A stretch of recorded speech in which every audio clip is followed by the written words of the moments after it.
नमस्कार. आपल्या सर्वांचं प्रियंकाच रेसिपीमध्ये मनपूर्वक स्वागत आहे.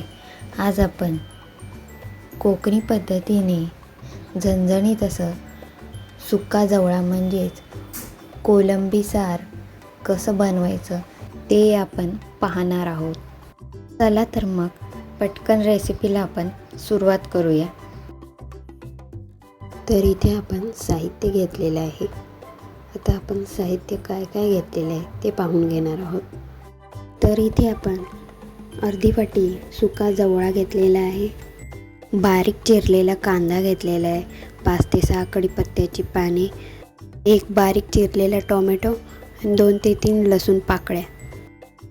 आत्ता आपण हा जवळा 1 ते 2 पाण्याने स्वच्छ धुवून घ्यायचा आहे, म्हणजे त्याच्यामध्ये जर का थोडाफार कचरा असेल तो निघून जाईल.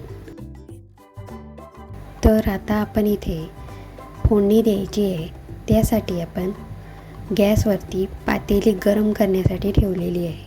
त्यामध्ये आपण 2 चमचे तेल घालायचं आहे. तेल गरम झालेलं आहे.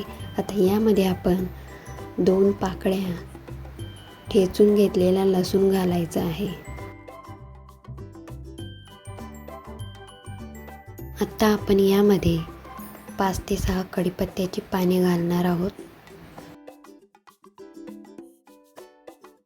त्यानंतर आपण यामध्ये एक बारीक चिरून घेतलेला कांदा घालायचा आहे.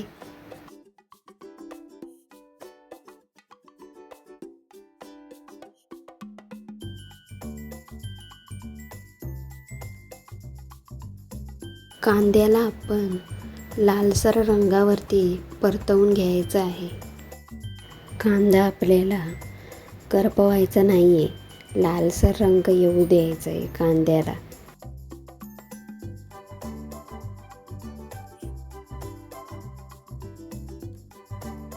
तर इथे आपल्या कांद्याला लालसर रंग आलेला आहे. तुम्ही पाहू शकता की इथे आपला कांदा करपलेला नाही आहे, लालसर रंग आलेला आहे. आता यामध्ये आपण बारीक चिरून घेतलेला टोमॅटो घालायचा आहे. टोमॅटो पण आपण व्यवस्थित असा परतवून घ्यायचा आहे.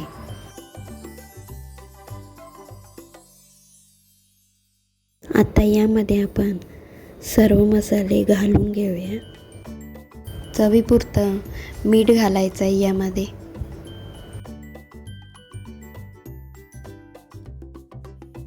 तर इथे आपण 1.5 चमचा लाल तिखट घेतलेला आहे. तुम्ही तुमच्या आवडीनुसार तिखट कमी जास्त करू शकता. त्यानंतर आपण थोडीशी हळद घालायची आहे. तर आता आपण यामध्ये गोडा मसाला घातलेला आहे. तुम्हाला जर का गोडा मसाल्याची लिंक हवी असेल तर डिस्क्रिप्शन बॉक्समध्ये दिलेली आहे, तुम्ही चेक करू शकता. आता आपण हे सर्व मसाले व्यवस्थित असे मिक्स करून घ्यायचे आहे.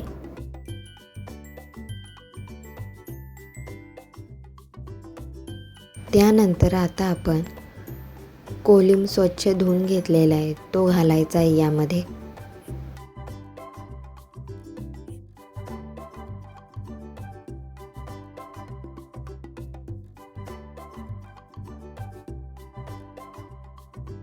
त्याचसोबत आपण यामध्ये पाणी घालायचं आहे. यामध्ये आपण 2 ग्लास पाणी घातलेलं आहे. याला आपण आता व्यवस्थित अशी उकळी येण्यासाठी ठेवायचं आहे.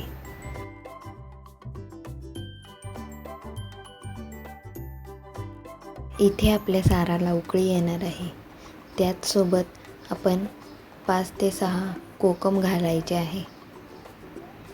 तर इथे तुम्ही पाहू शकता साराला व्यवस्थित अशी उकळी यायला लागली आहे. कोकम आपण पळीने व्यवस्थित असं मिक्स करून घेऊया, ज्याने कोकमची आंबटसर चव या सारामध्ये उतरेल.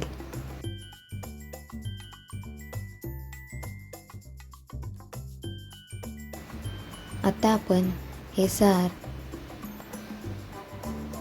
5 ते 10 मिनिटासाठी व्यवस्थित असं शिजवून घ्यायचं आहे.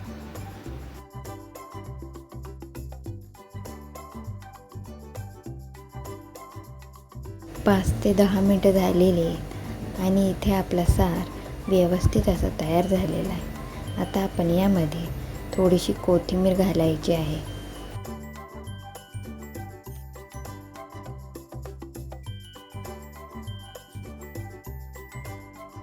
कोथिंबीर पण आपण व्यवस्थित अशी मिक्स करून घेऊया सारामध्ये. तर इथे आपला झणझणीत असा कोलिम सार तयार झालेला आहे. आणि आता आपण गॅस बंद करून घेऊया आणि एका प्लेटमध्ये काढून घेऊया.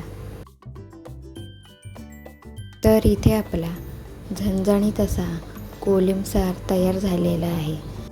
तुम्ही पण एकदा अशा पद्धतीने सार बनवून बघा आणि आवडल्यास कमेंट बॉक्समध्ये नक्की कळवा. चॅनलला लाईक, शेअर आणि सबस्क्राईब करा. थँक्यू.